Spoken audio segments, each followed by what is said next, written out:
अस्सलामुअलैकुम दोस्तों, welcome to our YouTube channel BBC knowledge. दोस्तों, घर हम सब का ख्वाब होता है और इससे हमारी बहुत सी यादें भी जुड़ी होती हैं, क्योंकि हमने बहुत अरमानों और प्यार से इसे बनाया होता है।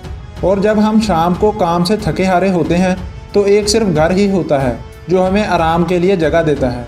और घर जैसा भी हो, छोटा या बड़ा, मगर घर घर ही होता है। इन्हीं कुछ वजूहात की वजह से कोई भी अपना घर खोना नहीं चाहेगा।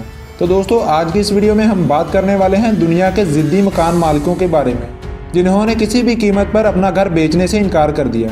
तो चलिए वीडियो को शुरू करते हैं। नंबर 1, हांगकांग की हुकूमत को रोड की कंस्ट्रक्शन का काम करना था और इस जगह पर बहुत सारे रोड्स भी मिलते थे, इसीलिए इन्हें फ्लाईओवर्स भी बनाने थे।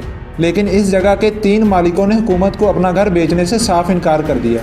इनको हुकूमत की तरफ से अच्छी ऑफर्स भी मिली, मगर इन लोगों ने हुकूमत की इन ऑफर्स को ठुकरा दिया।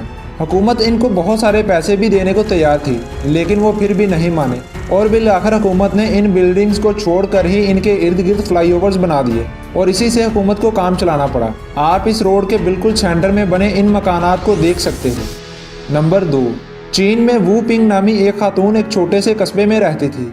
इस जगह पर कमर्शियल प्रॉपर्टीज बनाने के लिए वहां के बिल्डर्स ने आसपास के सभी मकान खरीद लिए। टोटल 241 घर खरीदने के बाद सिर्फ एक घर बचा था, जो कि वू पिंग नामी खातून का था। लेकिन ये खातून चाहती थी कि इसे दूसरों के मुकाबले में मकान के ज़्यादा पैसे मिले, इसलिए वो अपना घर बेचने के लिए तैयार ही नहीं थी। इस बात से तंग आकर बिल्डर्स ने आसपास के तमाम मकान खरीदकर इन्हें ढेर कर दिया और बीच में बचा तो सिर्फ वू पिंग का घर।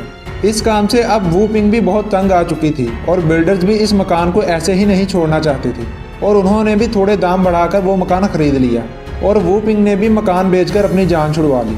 नंबर 3, शंघाई में एक इलाके के बिल्कुल सेंटर में बसा ये मकान ट्रैफिक जाम कर रहा है। रोड को तंग करने वाले इस मकान को हुकूमत ने खरीदने की बहुत कोशिश की, लेकिन घर के मालिक को ये मकान किसी भी कीमत पर बेचना ही नहीं था।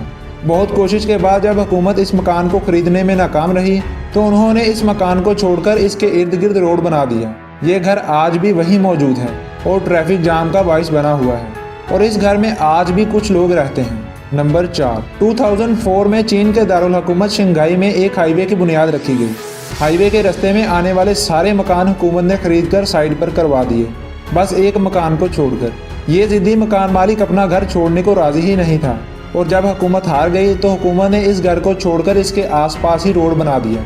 आज भी ये मकान हाईवे के बिल्कुल सेंटर में मौजूद है, जो कि गले में हड्डी की तरह अटका हुआ है और ये मकान रोड के दरमियान रोडे अटकाए हुए हैं। नंबर 5, जापानीज़ गवर्नमेंट एक एयरपोर्ट बनाना चाहती थी, जिसके दरमियान एक फार्मर का घर पड़ता था।